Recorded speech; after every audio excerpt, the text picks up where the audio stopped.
Rise and shine, Mr. Freeman. Rise and shine.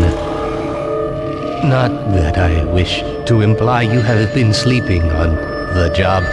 No one is more deserving of a rest, and all the effort in the world would have gone to waste until... well, let's just say your hour has come again.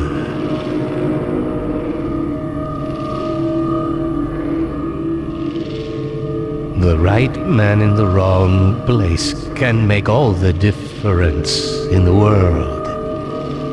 So wake up, Mr. Freeman. Wake up and smell the ashes.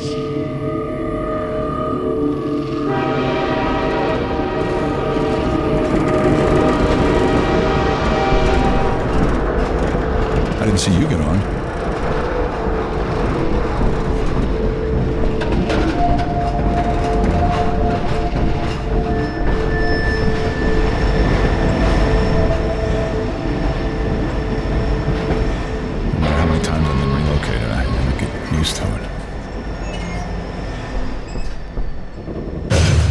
Well, end of the line.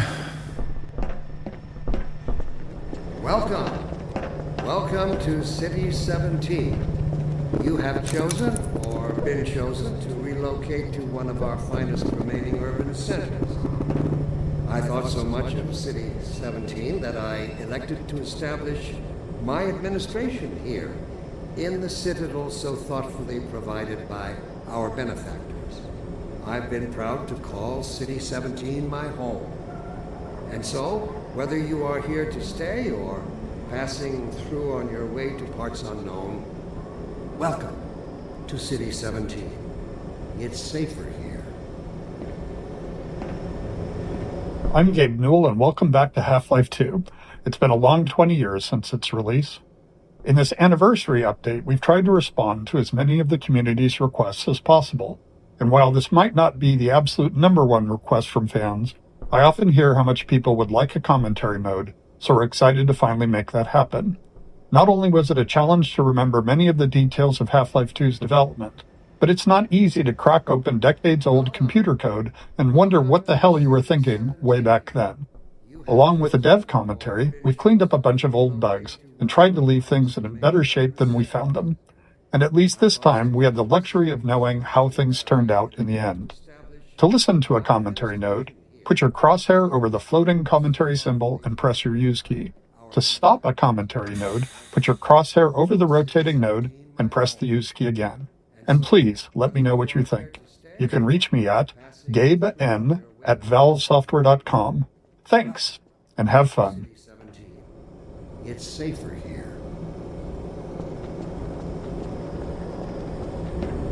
Physics objects.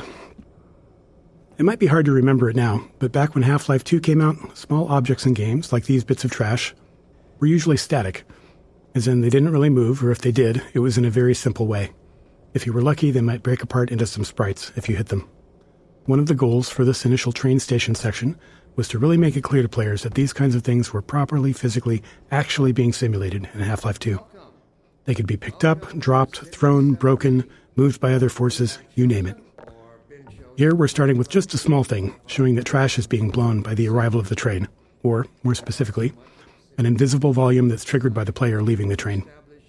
My administration here, in the citadel so thoughtfully provided by our benefactors. I've been proud to call City 17 my home. And so, whether you are here to stay or... Train station. The beginning of a Half-Life game has a big job to do. We have to introduce players to a new world while teaching them how to interact with it. Players need to quickly grasp what's happening, who the key players are, what threats they face, and how they fit into it all. Above all else, it has to be as fun and interactive as possible. Nailing this takes a lot of iteration and playtesting, especially on the small moments that make up a bigger picture of the game. In this section, we'll highlight some key moments, game design problems, and a few playtests where things didn't quite go as planned.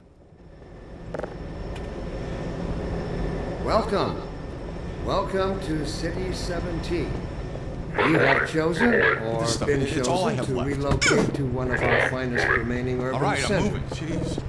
I thought so much of City 17 that I elected to establish my administration here, in the citadel so thoughtfully provided by our benefactors. I've been proud to call City 17 my home. Metro Cop shoving citizens. You are here to stay, We've only walked a few feet and we're already got problems to solve. We're introducing the Metro Cop, an enemy that eventually we're going to ask players to kill, and giving you a glimpse of the world they're stepping into.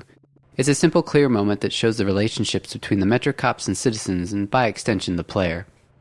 At the same time, we decided to reinforce the existence of the core physics simulation, showing the way in which NPCs can casually interact with objects in the world. Seeing something like a suitcase knock into another and dislodge was pretty novel back then. These moments at the train station, where we combined multiple goals, were the most successful. They felt natural, like the game wasn't pausing just to teach you a lesson. welcome. Welcome to City 17. You have chosen or been chosen to relocate to one of our finest remaining urban centers. I thought so much of City Sweeping 17 Vortigaunt. that I elected Another key moment of storytelling, and another nod to the physics system. Here, we're showing how Vortigaunts fit into this new world, which is a big shift from their Half-Life 1 role as enemies. Like so many moments in Train Station, the Sweeping Vortigaunt came from our constant hunt for ways to show characters interacting naturally with the physics system. Why just tell players Vortigaunts are friendly now, when you can show one casually sweeping the floor and knocking around some simulated objects? Nothing signals, hey, don't shoot me this time around, like someone willing to tidy up.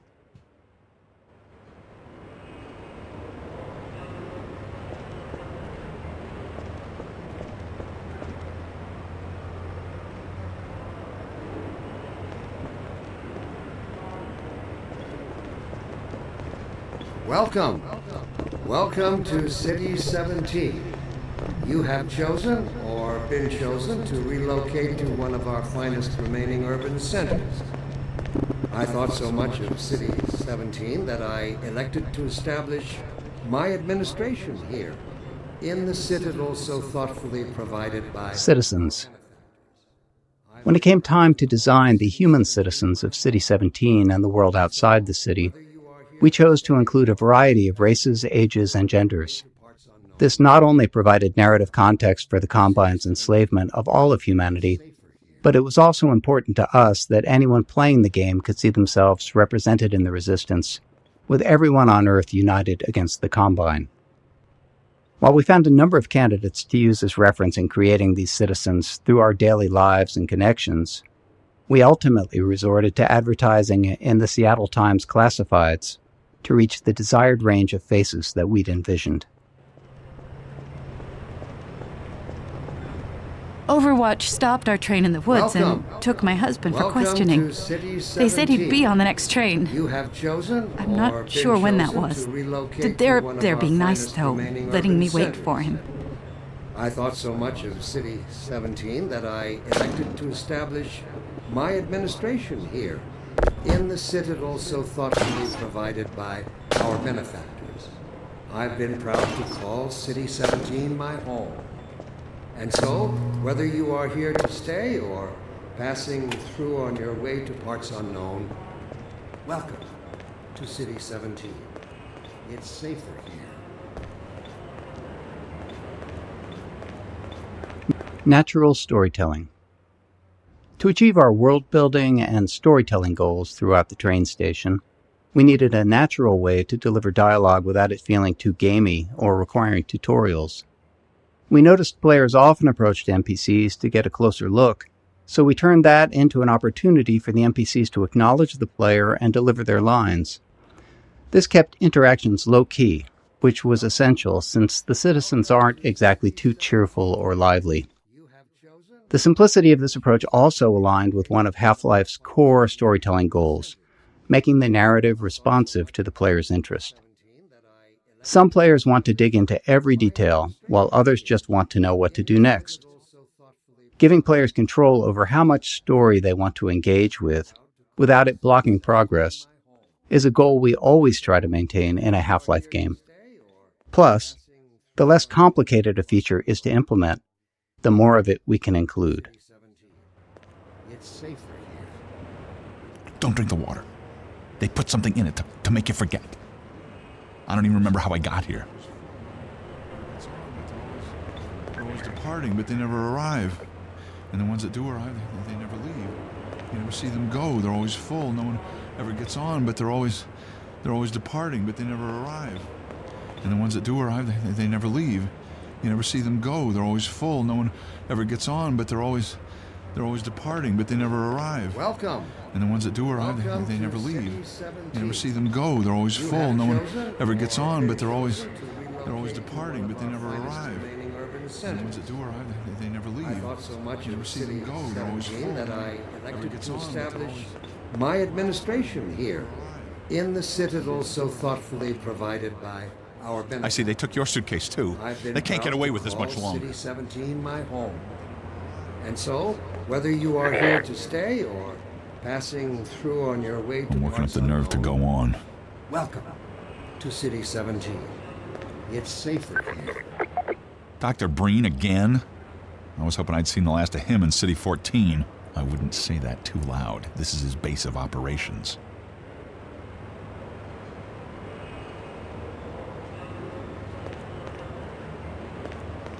Pick up 647E reading.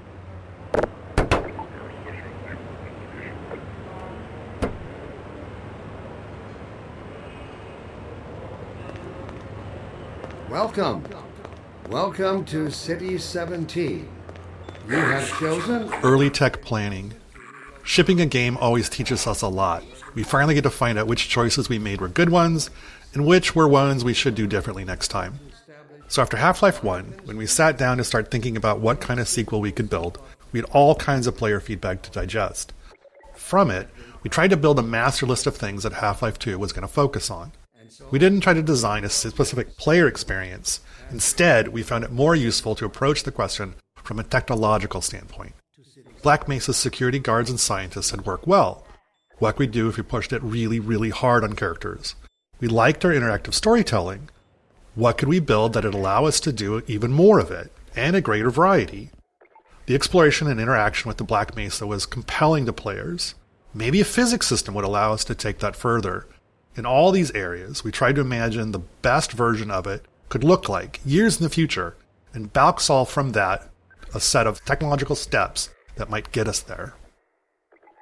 welcome Storytelling. to City 17. Creating a sense of immersion was a core principle in our approach to Half-Life 1's storytelling, and it led us to the self-imposed constraints of never, or at least very rarely, taking control away from the player and of keeping the player's avatar silent. In the citadel so thoughtfully These limitations made storytelling more challenging at times, been proud to but we felt it was important to stay with them for Half-Life 2. so whether you are Our hope was that by maintaining these principles, we'd push ourselves to explore deeper, more interactive storytelling. 17.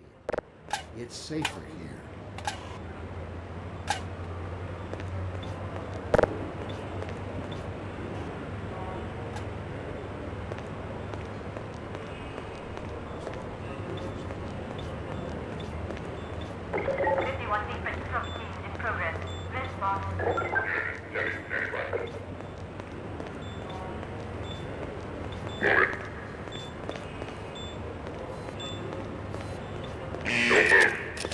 Welcome.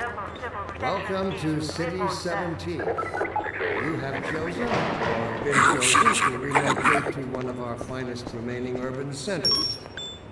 I thought so much of City 17 that I elected to establish This my must be a administration mistake. here. I got a standard relocation coupon just like everybody else.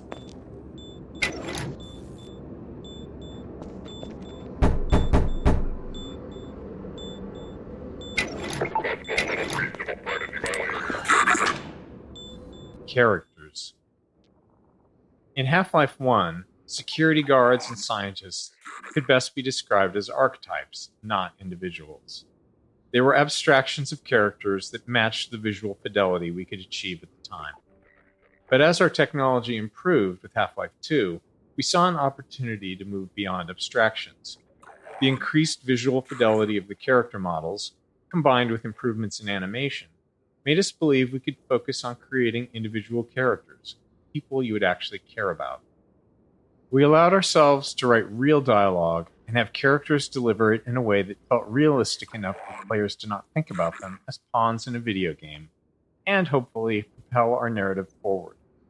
In 2001, a couple of years into development, we were energized by Japan Studios' Ico. Directed by an animator, it blew us away with its reliance on characters as the key connection to the player, giving us the courage to keep pushing forward.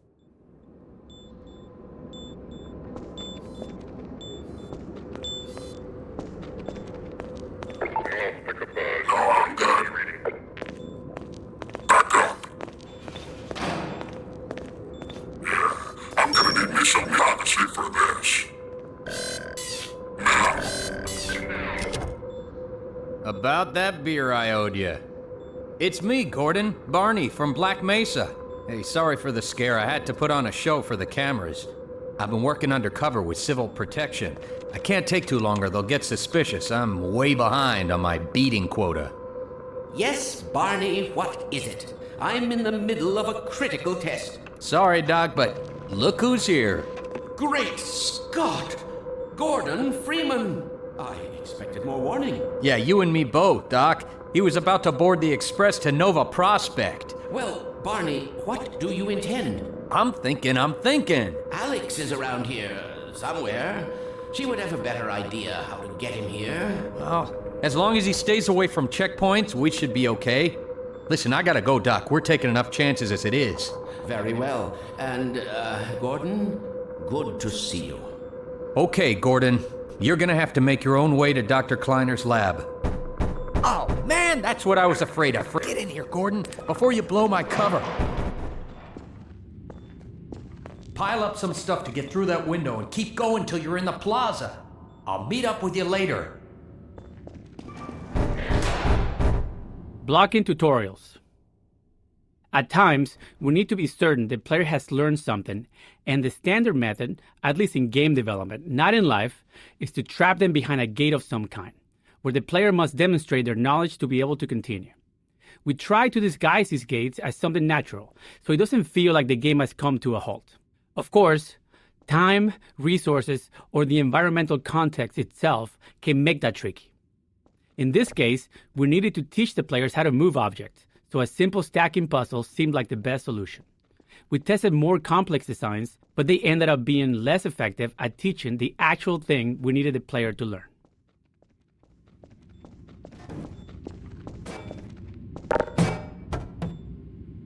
Blocking tutorials 2. There are two failures of note in this tutorial. First, players can break it by tossing all the boxes out the window, which is obviously not great. This leaves them stuck and unable to continue, which we consider a game-stopping bug that must be fixed. A clean solution would have been to tweak the window or crate sizes so that the player could fit through but not the crates. The problem was that we really only caught this problem late in development, and making even a simple change like that can have unpredictable game-breaking consequences, and right before launch no less. Also, this issue was purely theoretical. We'd never actually seen players do it. Our playtests of the design space had gone smoothly, with players learning what they needed and moving on. So changing the room's design this late in the game could have disrupted that success in ways that we couldn't foresee. So we opted for a more conservative fix rather than something elegant. If you're curious, try tossing all the boxes out the window and see what happens.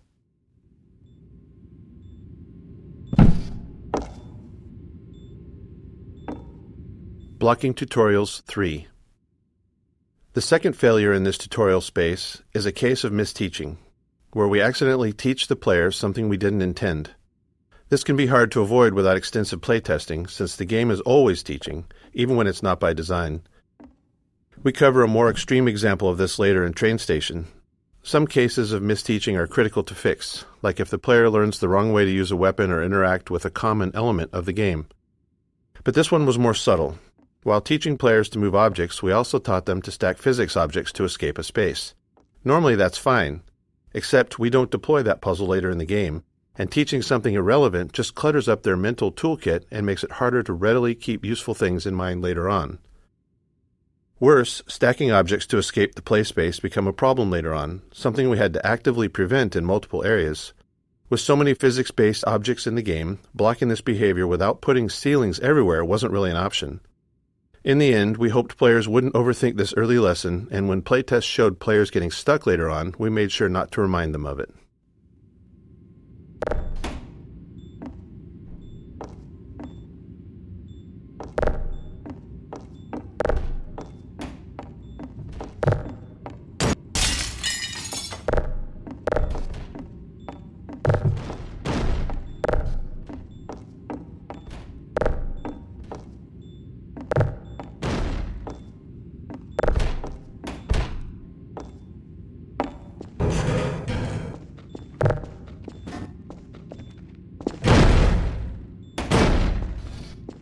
Blocking tutorials 2.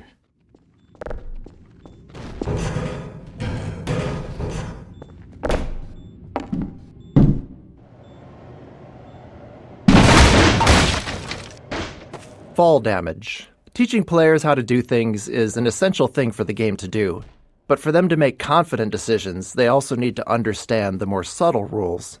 This small moment covers two of those. First, it shows how far the player can fall without taking damage. Second, it introduces a bit of the game's vocabulary, how the game will communicate with them. Players often worry about taking fall damage, but they also worry about taking a step that they can't take back. So here, a welcoming crate to land on signals that dropping down is safe and it's the way forward. And when the crate breaks, it reinforces the physics simulation, and is likely the first time players will see that larger objects can be broken apart.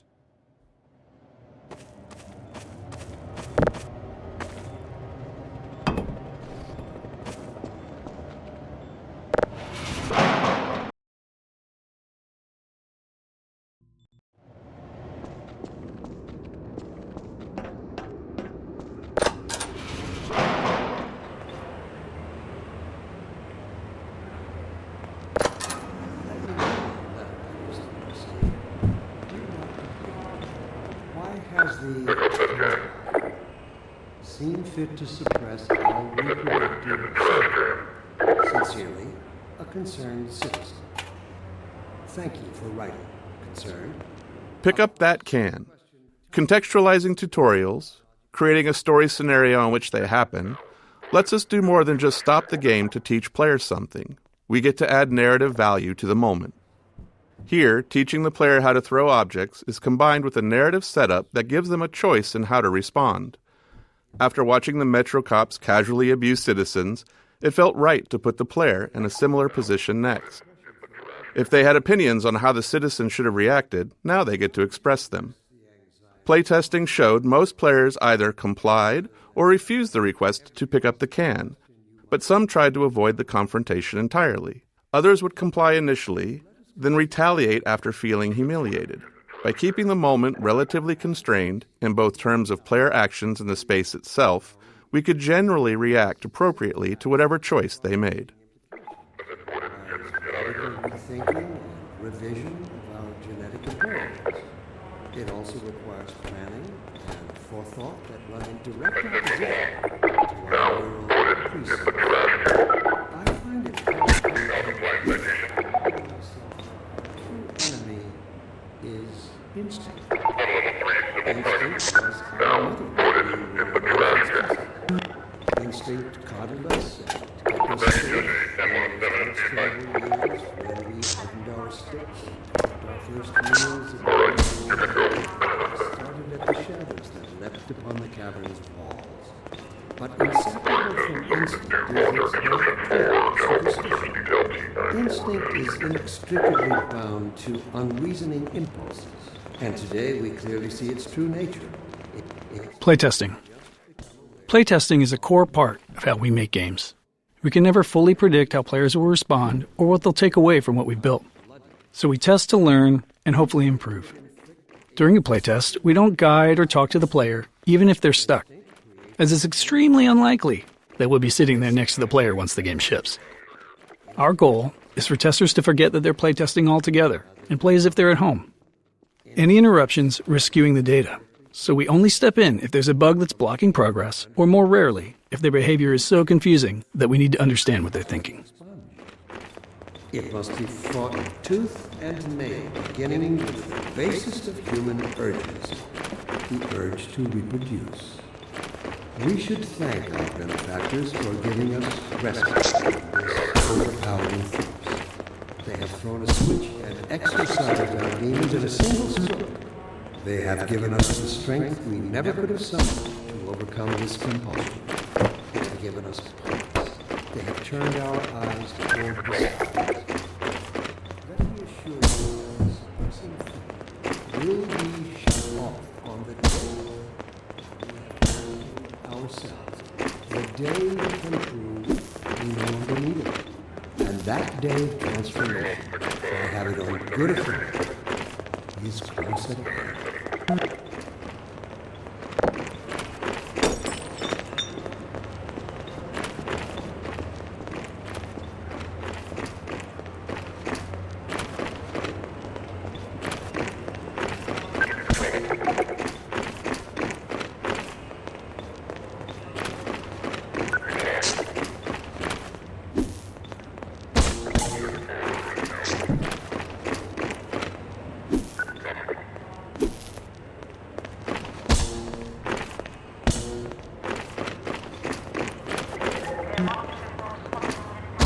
Let me read a letter I recently received. Dear Dr. Green, why has the Combine seen fit to suppress our reproductive cycle? Sincerely, a concerned citizen. Thank you for writing, concerned. Of course, your question...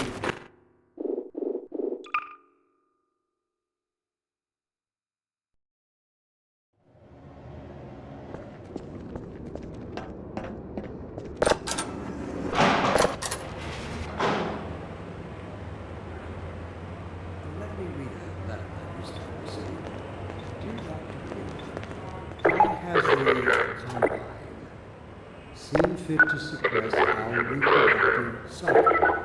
Sincerely, a concerned citizen. Thank you for writing, concerned.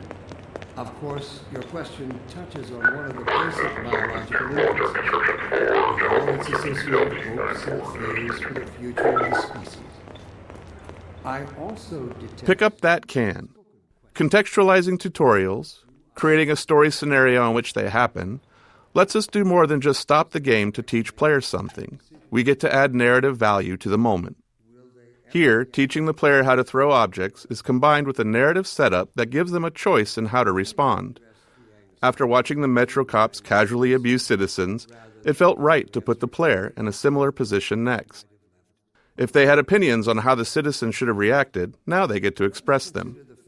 Playtesting showed most players either complied or refused the request to pick up the can, but some tried to avoid the confrontation entirely.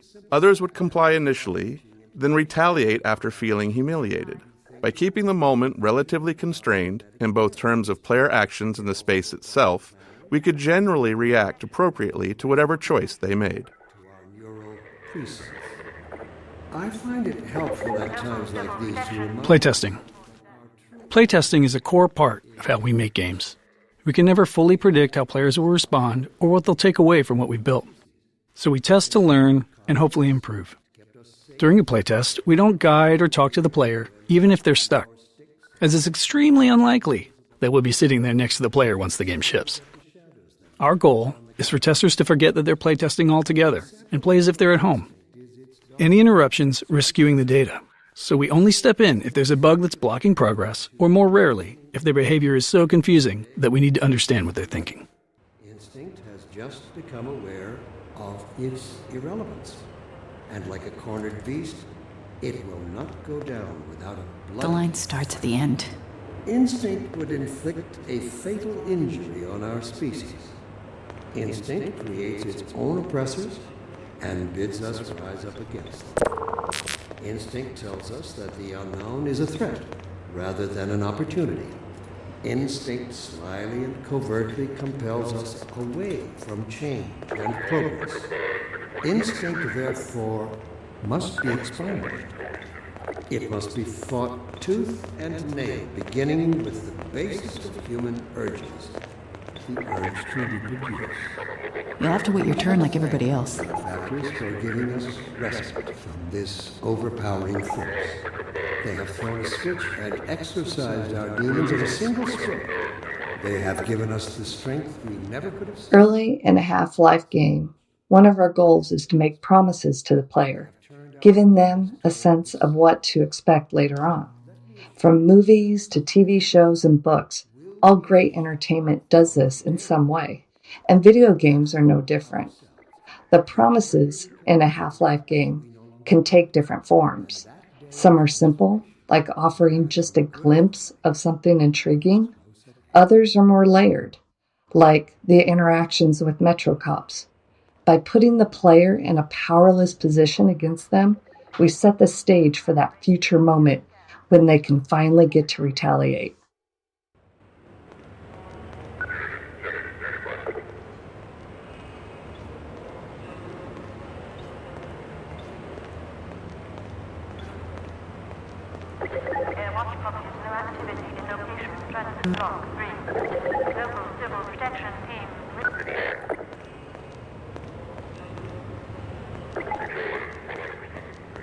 Let me read a letter I recently received. Dear Dr. Breen, why has the Combine seen fit to suppress our reproductive cycle? Sincerely, a concerned citizen. Thank you for writing, concerned. Of course, your question touches on one of the basic biological impulses, with all its associated hopes and fears for the future of the species. I also detect some unspoken questions. Do our benefactors really know what's best for us? What gives them the right to make this kind of decision for mankind? Will they ever deactivate the suppression field and let us breed again? Allow me to address the anxieties underlying your concerns, rather than try to answer every possible question you might have left unvoiced.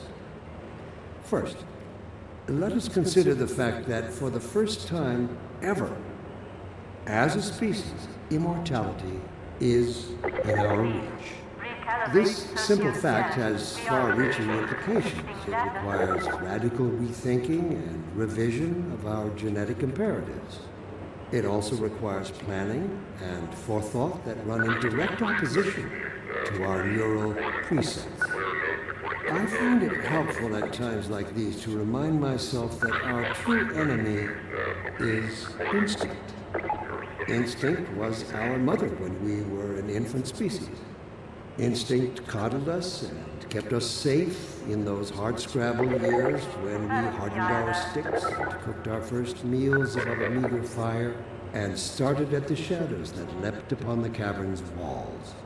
But inseparable from instinct is its dark twin, superstition.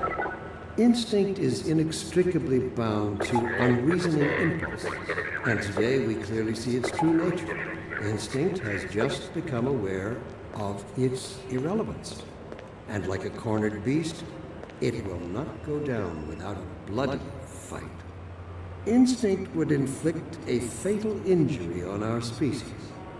Instinct creates its own oppressors and bids us rise up against them. Instinct tells us that the unknown is a threat rather than an opportunity.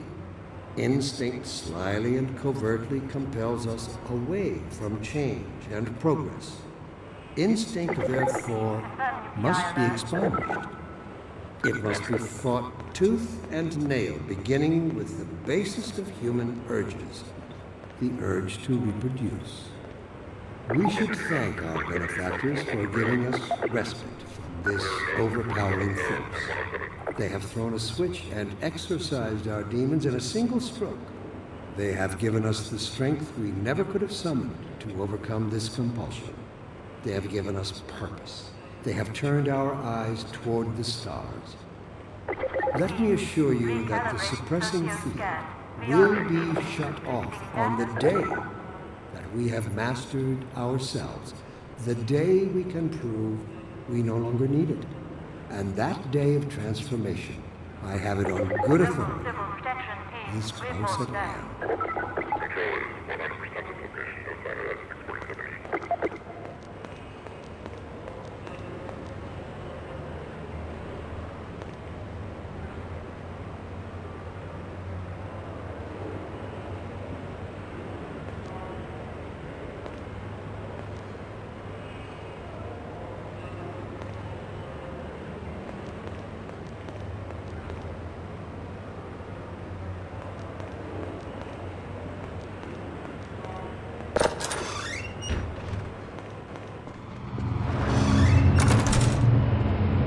Let me read a letter I recently received. Dear Dr. Bree, The Citadel. We wanted the player's first view of City 17 to highlight the Citadel and its dominance over the city, representing the Combine's complete and total power over humanity. It also needed to serve as a clear goal. Even at the start, you can see where your journey ends. But despite its massive size, playtesters often missed it. A player's sense of depth and scale can be tricky on a computer monitor. If you've played any games in VR, you'll likely have noticed that scale feels more natural. Anyway, in this case, the Citadel's position above the player didn't help things either, which may be because FPS games train players to focus straight ahead or down at their feet. To improve the chances of players taking in the Citadel, we added birds flying towards the structure. A subtle trick we found helps guide the player's view. rather than try to answer every possible. Ropes. One of the things we noticed in all of the reference images that we'd gathered for City 17 was that there were cables and wires everywhere, and that they were a large part of the high-frequency detail in view. We loved the look of these older European cities enmeshed in the haphazard web of modern life. We felt like we needed a solution for cables, ropes, and similar elements, and we wanted them to be dynamic. Our level designers were eager to create plug puzzles, and connecting a cord to each plug helped players better understand the mechanics. Early in production, we built a rope system and iterated on it throughout development. Under the hood, each rope is made of multiple segments stretched between the two endpoints, and they can move independently. Each segment acts like a spring and responds to forces in the game, such as a gentle wind or the passing of a Combine gunship overhead. When rendered, each segment is shown facing the camera and is bump mapped, which is crucial for giving the ropes a realistic, rounded appearance. Superstition. Instinct is inextricably bound to unreasoning impulses, and today we clearly see its true nature. Instinct has just become aware of its irrelevance, and like a cornered beast, it will not go down without a bloody fight. Instinct would inflict a fatal injury on our species. Exploration. After being herded through the train station by Metro cops, we wanted to give the player a chance to explore. This plaza offered several ways to interact with citizens, Metro cops, scanners, and the city infrastructure. We aimed for these interactions to continue building the world without needing explicit tutorials, and we refined them until they worked naturally, without any real training. Must be expunged. It must be fought tooth and nail, beginning with the basis of human urges, the urge to reproduce. We should thank our benefactors for giving us recipe reading. They have switch and exercise our demons in a single stroke. They have given us the strength we never could have summoned to overcome this compulsion. They have given us purpose. They have turned our eyes towards... Word to the wise, keep it to yourself. Let me assure you that the suppressing field will be shut off on the day that we have mastered ourselves, the day we can prove we no longer need it. And that day of transformation, I have it on good authority, is close. Playtesting Anecdote 1. One memorable playtest reminded us that we can never be certain what players are thinking or what lessons they've taken from their experience. This tester, after playing from the start and stuck trying to open a door, spent several minutes going back and forth between the game and the keyboard settings. When we asked what they were looking for, they said they were searching for the inventory controls, thinking they could use an item they'd picked up earlier to unlock the door. While we'd seen them collect and drop several physics objects, they'd misunderstood what was happening. The tester believed that pressing the use key while holding an object moved it into an inventory because the item dropped straight down. We knew it was just gravity, but their assumption wasn't crazy. Some adventure games of that era did slide items into an invisible inventory that way. We explained there was no inventory, and the playtest continued. Later, we considered whether we needed to address this, but since no other playtesters had the same confusion, and all of our potential solutions were more heavy-handed than necessary, we decided it was an outlier that was okay to remain unaddressed. It served as a good reminder, though, of how even the most subtle, overlooked details can mislead a player. What gives them the right to make this kind of decision for mankind? Will they ever deactivate the suppression field and let us bleed again? Allow me to address the anxieties underlying your concern. We can't be seen talking rather to each than other. try to answer every possible question you might have left unvoiced. First, let us consider the fact that for the first time ever, If I talk to you out here, we'll both be in trouble.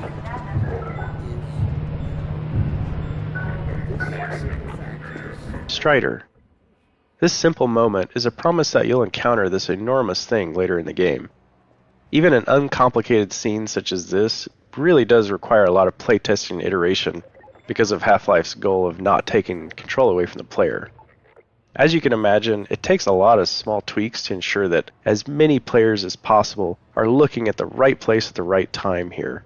The street layout and the Metrocop scene are all set to guide the player's gaze, perfectly framing the Strider when it appears.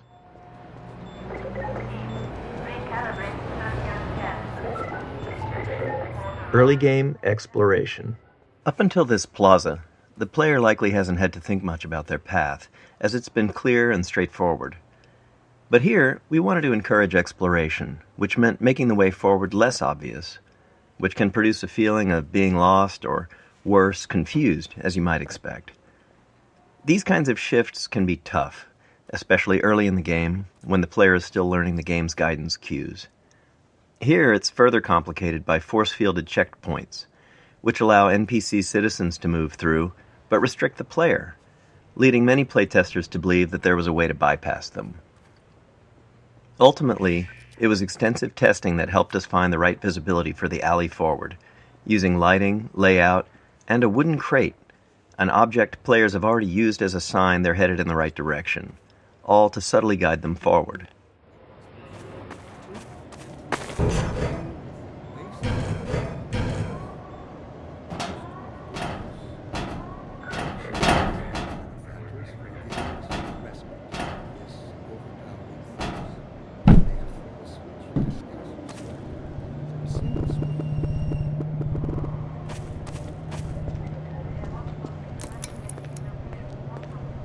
Closed captions. During Half-Life 2 development, we were approached by folks interested in accessibility who encouraged us to go beyond the subtitle system we had built for Half-Life 1. They requested a full-featured closed captioning system to capture all game sounds, not just dialogue. This turned out to be a much tougher challenge than expected. Half-Life 2 produced a wide variety of sounds, and categorizing them for captions was crucial. Prioritization was also key. Dialogue needed to stand out, and it had to be clear who was speaking. Ambient sounds, like distant combat, were important for setting the mood in some levels, but less so if there was an enemy shooting nearby. Our level designers also often reuse sounds in different contexts, so sound might require captioning in one area, but not in another. Ultimately, every sound in the game ended up with its own caption data, formatted almost like a small version of HTML, giving us control over the visual style of each caption. As with the audio files, the caption data was too large to keep in memory, so we built an asynchronous caching system to handle it efficiently.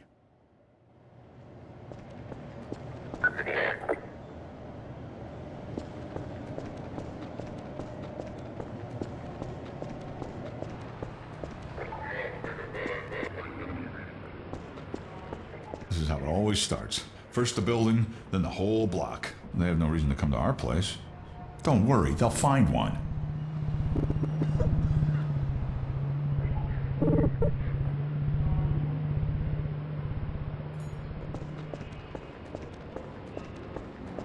Physics simulation.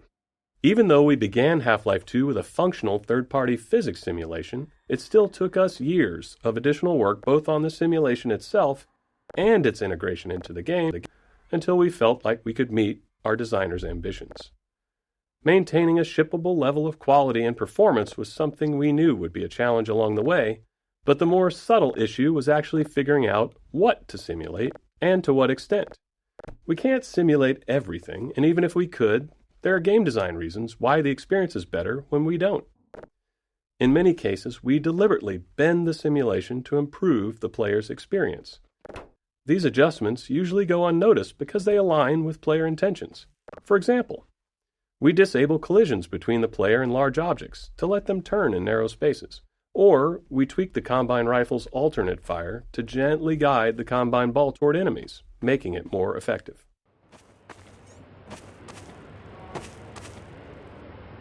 Crate Baby. This small baby doll has a long legacy.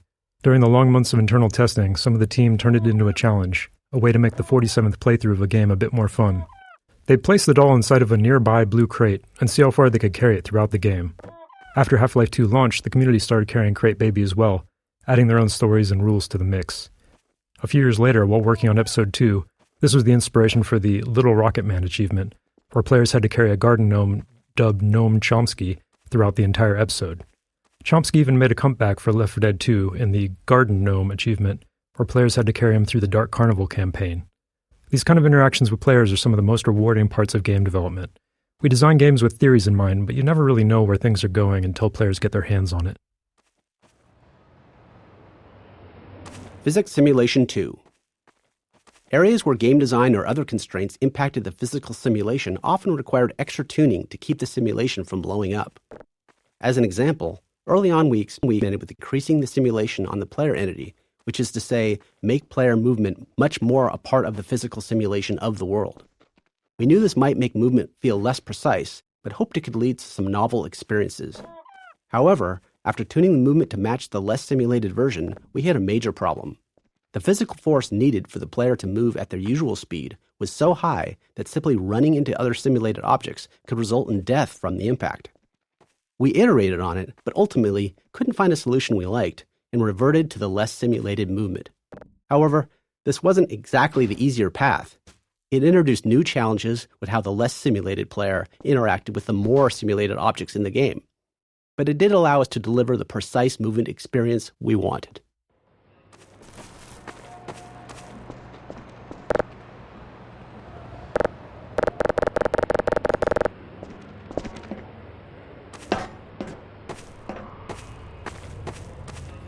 Playground. When we discussed ways to highlight our physics simulation around the city environment, a playground felt like the natural fit. And for players paying attention to Dr. Breen, it's also a reminder of the cost of humanity's surrender to the Combine. We chose a few playground structures with interesting physics potential and began tuning them. Even with the advanced physics simulation we had at the time, setups like this always required hand tuning, as we had fully simulated objects interacting with non- or partially simulated ones, such as the player or static world geometry. It might be easy to assume that a simulation can carry a lot of the load of implementation, but even now, 20 years later, that is rarely the case. Back when we were working on the playground, late in development on the game, we couldn't get the friction on the slide to feel right, so we decided to break the ladder so the player couldn't get up there. However, you still can just walk right up the front. As is commonly the case, you, the player, get the last laugh on us.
Materials and shaders.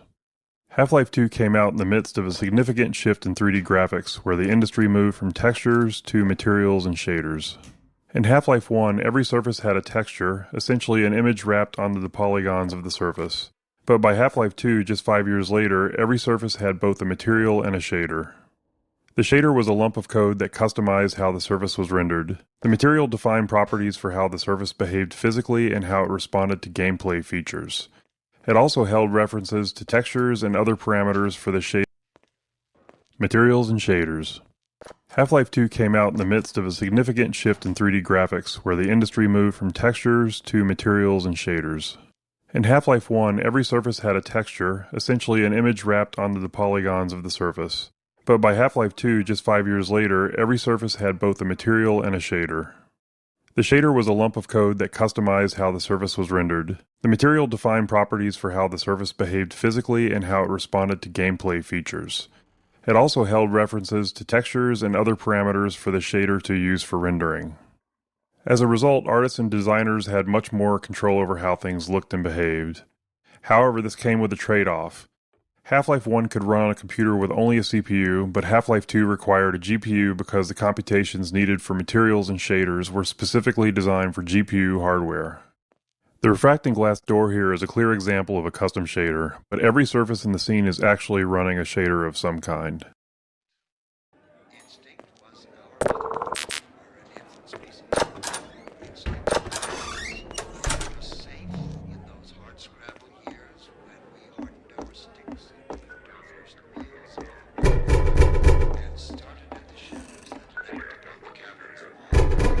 Maps.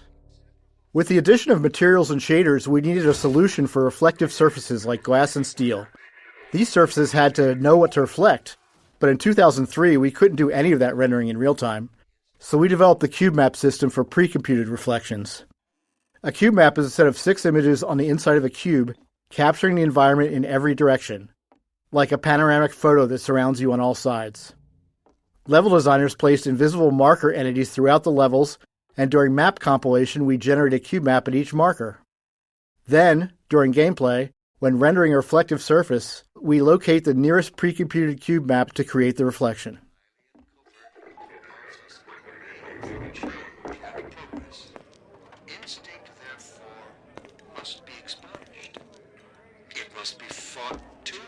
Field of view. In Half-Life 1, we used a 90-degree field of view, or FOV, which was fairly standard for first-person shooters at the time. But during Half-Life 2's development, we grew unhappy with it. With our game's focus on characters, we'd put extensive effort into detailed facial and body animations, but the 90-degree FOV just didn't allow players to get close enough to fully appreciate that detail. So we began experimenting with a tighter FOV, and ultimately landed on 75 degrees. It took some adjustment for both us and players, and it required an additional FOV for view models, which are the player's weapon, held at the bottom of the screen. Their models were originally built with 90 degrees in mind, so they looked distorted at 75. But this change succeeded in doing what we wanted, putting our characters front and center in the game. Was that you knocking? I didn't even know we still had a door.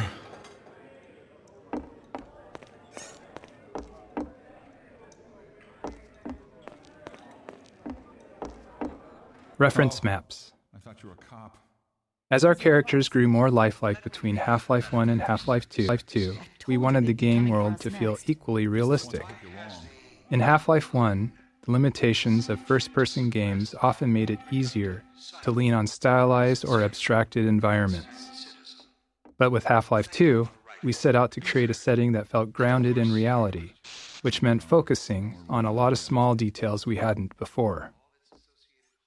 One of our main steps was creating reference maps to standardize how we'd map real-world proportions into the game. These maps establish details like wall and door dimensions, doorknob heights, interior lighting, furniture scale, and the general scale of common objects. We created standardized textures for level designers, complete with scale and lighting values, so layouts would be consistent from the start. Besides setting up the physical world, these reference maps defined how the player would move through it, how high they could jump, how low they could duck, and the size of spaces like vents. Using these maps as foundation, we were able to keep our world geometry consistent and ensure realistically sized spaces across the game.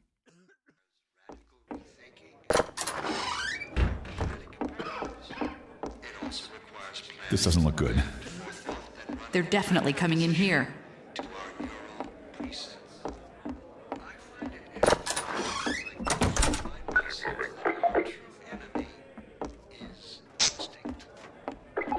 Can't take it anymore.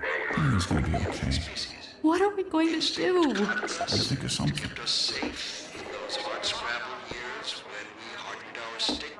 Missing material.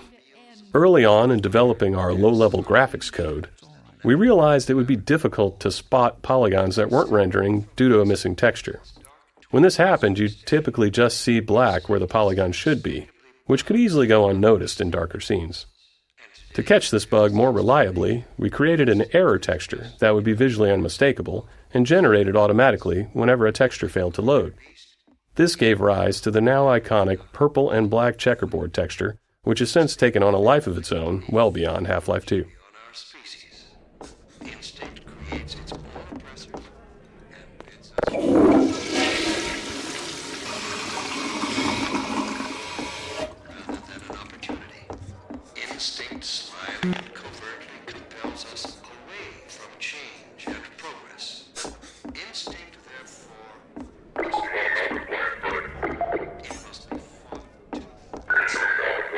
Attention, residents. Miscount detected in your block. Cooperation with your civil protection team. Permits full ration reward. The raid. The section ahead, where the Metro Cops raid the apartment while the player is inside, took a lot of iteration to get right. Generally, we design Half-Life to let players set their own pace, since people move through the game in a variety of ways. Some players run, ignoring anything that doesn't seem like a threat, while others methodically poke at everything. So whenever we need to force a specific pace, it's always a challenge to ensure players perceive that pace and naturally play along. Since this is the first time we do this, we had to put in a lot of work to make it clear to the player that they needed to move quickly, and there's no time for exploration here.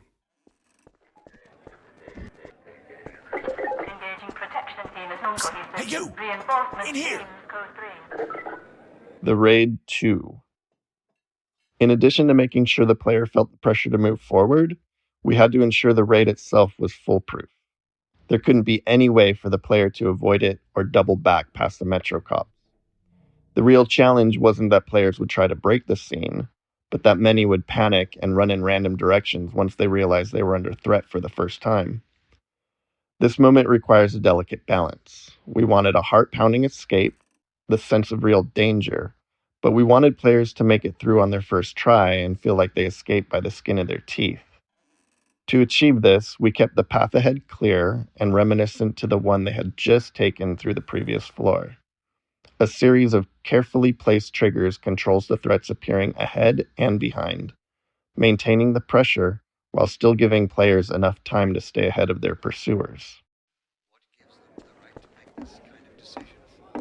Head for the roof! There's no time to lose! Here they come!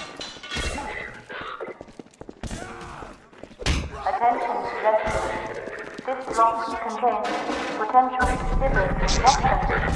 Info. Cooperate. Assemble. Get in here, quick! Keep moving! Head for the roof!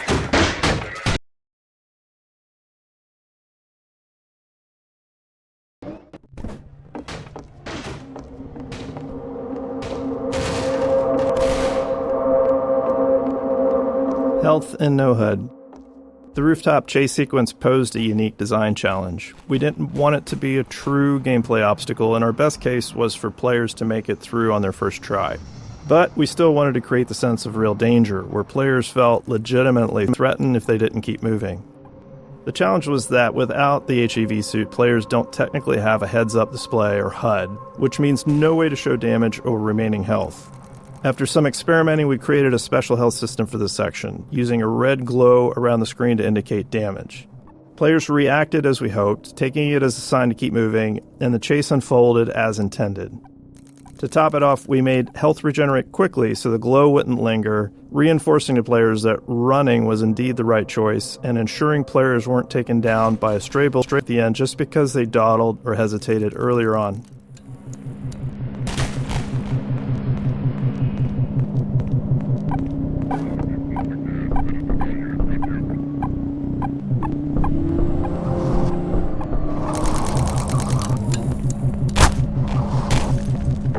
Officer closing on suspect.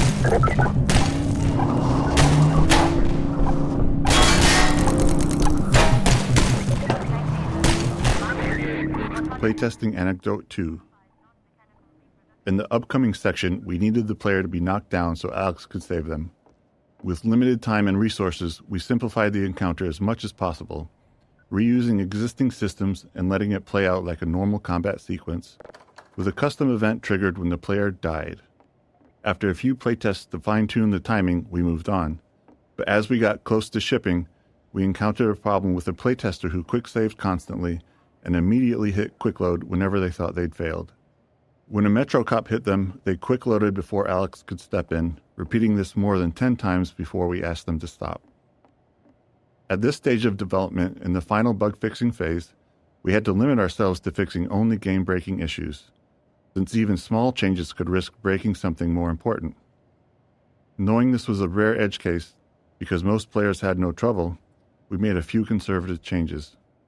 We shortened the delay between the knockdown and Alex's first line and changed the fade-out color to white instead of black, which wasn't ultimately that useful since players hadn't died enough yet to associate black with death.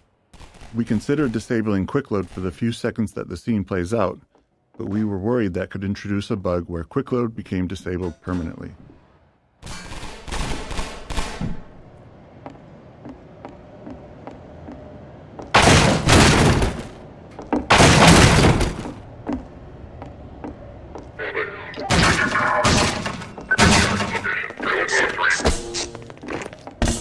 Over here!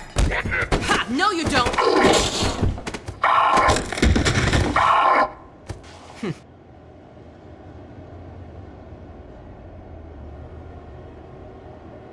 Dr. Freeman, I presume. We better hurry.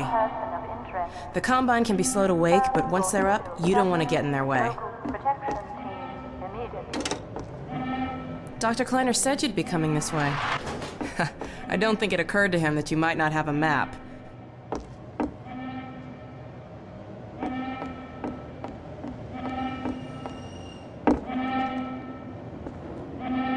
This way, Gordon.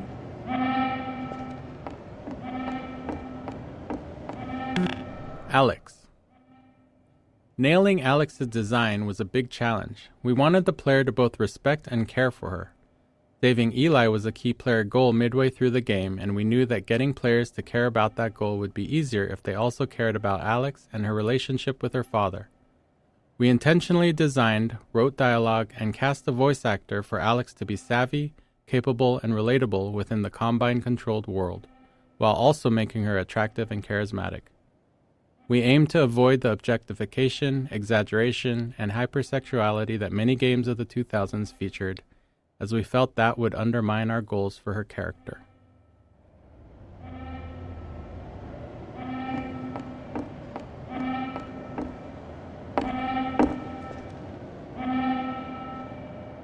This way, Gordon.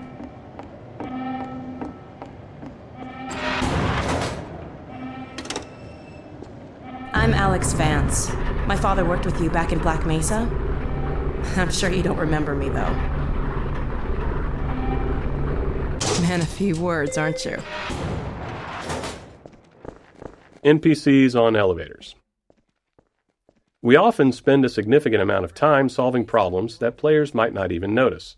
Many of these are subtle design challenges, while others stem from multiple systems interacting with each other. For example, getting non-player characters to ride in elevators posed a complex problem because it involved various systems, NPC AI decision-making, navigation planning, and movement simulation, to name a few.